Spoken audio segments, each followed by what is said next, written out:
Ketahanan nasional merupakan kondisi ideal bagi suatu negara untuk mengembangkan kemampuannya dalam menghadapi berbagai jenis ancaman yang mempengaruhi kelangsungan hidupnya, baik di dalam maupun di luar negara.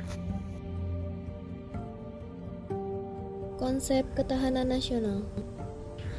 Konsep ketahanan nasional merupakan pedoman yang digunakan untuk meningkatkan ketahanan nasional dan mengembangkan kekuatan nasional dengan menggunakan pendekatan kesejahteraan tanpa melepaskan unsur keselamatan di dalamnya.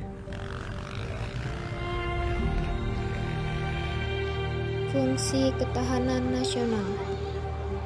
Fungsi dari ketahanan nasional sendiri yaitu sebagai daya tangkal segala bentuk ancaman, gangguan, hambatan, dan tantangan terhadap identitas, integritas, eksistensi bangsa dan negara Indonesia dalam aspek ideologi, politik, ekonomi, sosial budaya, dan pertahanan keamanan.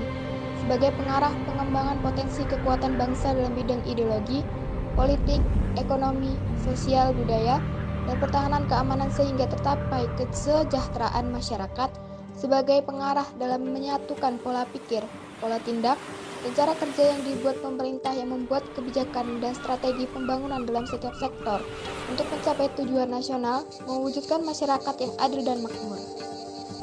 Berikut beberapa upaya dan peran masyarakat dalam membangun ketahanan nasional. 1. Kita harus selektif dalam membaca atau menerima berita dan tidak terlalu terpengaruh dengan berita di sosmed. Karena pada era globalisasi, setiap orang bisa menyebarkan berita tanpa mengetahui kebenarannya. Bisa jadi yang disebarkan adalah berita bohong atau hoax. Kita harus bisa menyaring budaya yang masuk.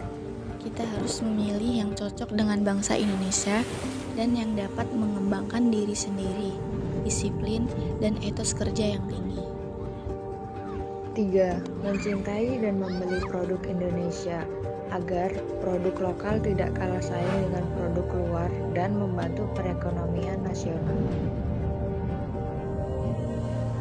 Menjaga ketertiban dan keamanan dimanapun berada, tidak membeda-bedakan etnis, ras, suku, dan budaya.